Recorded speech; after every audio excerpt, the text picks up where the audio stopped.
Kami berterima kasih karena akhirnya diberkati kita semua masih ada di ruangan ini. Pertanyaan yang menarik kita cermati bahwa program-program kerja yang selama ini dilakukan 5 tahun, kita bisa melihat bagaimana strategi untuk kelanjutan yang Bapak inginkan supaya harus melanjutkan program kerja. Sementara masih kita perhatikan khusus program-program kerja baik bidang pertanian dengan program unggulan RPM maupun bidang infrastruktur. Bahkan sampai sekarang pun kita belum memiliki pusat pemerintahan kabupaten, khususnya kita belum memiliki kantor bupati, kantor dinas-dinas dan rumah jabatan. Bagaimana strategi Bapak untuk mengisi ini, karena Bapak sudah menjabat 5 tahun tapi itu belum sempat dilakukan. Terima kasih. Silakan dijawab, waktu 2 menit dari sekarang. Ibu moderator yang terhormat, paslon nomor 1 yang juga dihormati. Untuk kelanjutan program-program pada periode kedua, manakala Tuhan memberkati, para leluhur merestui dan masyarakat memberikan mandatnya kepada kami, maka kami akan lanjutkan seperti yang sudah kami paparkan. Tapi mohon maaf, untuk kantor dan rumah jabatan belum waktunya. Karena apa? Karena kalau rakyat masih jalan di jalan yang rusak, masih jalan di jalan yang berabu, maka uang itu kami gunakan untuk membangun jalan-jalan, karena jalan-jalan itu akan memberikan dampak yang luar biasa kepada peningkatan kesejahteraan dan kemakmuran rakyat. Sedangkan kantor, apa yang ada sana. Bahkan sekarang ini, di era COVID ini memberikan pembelajaran kepada kita, dan teori para penganut yang membangun kantor telah diabaikan, di mana work from home, dan sekarang akan dikembangkan work from anywhere. Not because of, but because of. Bapak dan Ibu, kalau kita berbicara tentang kantor, udah kuno, udah tidak zamannya lagi.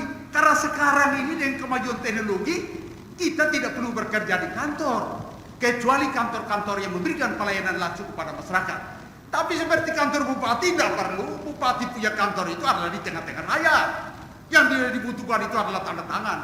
Yang dibutuhkan kantor itu adalah DPRD, karena mereka mengambil keputusannya harus dalam sidang paripurna. Untuk ini mohon maaf, paslon nomor 1 kita berbeda pandangan, dan kalau kami diberikan kesempatan, kantor tidak menjadi pilihan kami, tapi jalan raya, infrastruktur yang menunjang kesejahteraan dan kemakmuran rakyat kami prioritaskan untuk kami kerjakan pada periode kedua, manakala rakyat diberikan kepercayaan kepada kami.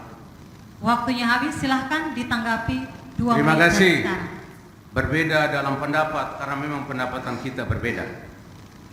Ini menjadi hal yang harus digarisbawahi. Mengapa demikian hal ini kami pertanyakan? Kenapa? Karena tentu kita harus melihat performance, penampilan daripada sebuah kabupaten. Bagaimana kita bisa menaikkan citra kabupaten kalau memang kemudian kita sendiri belum memiliki rumah untuk kita bisa bekerja? Sampai kapan kita harus bekerja di rumah kita sendiri sementara kita menjadi seorang bupati dan wakil bupati?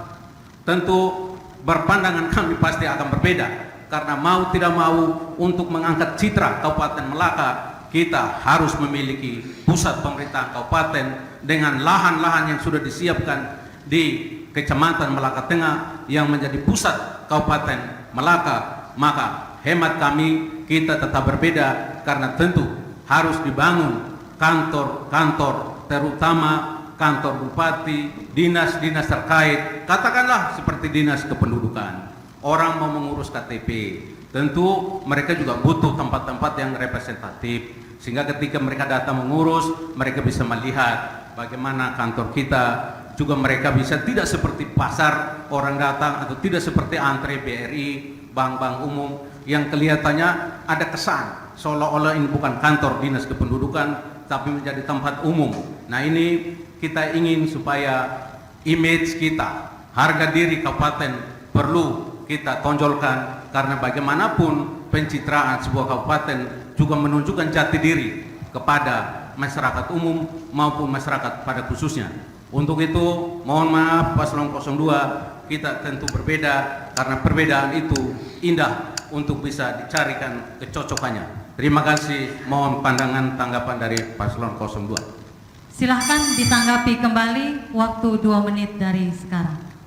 Bapak dan Ibu para pemilih di Kabupaten Belakang, manakala kami dipercayakan lagi, uang rakyat tidak kami gunakan untuk membangun kantor saat sekarang, apalagi rumah jabatan. Karena uang tersebut kami gunakan untuk membangun infrastruktur yang dibutuhkan oleh rakyat. Kami membelikan traktor-traktor untuk mengolah lahan-lahan pertanian.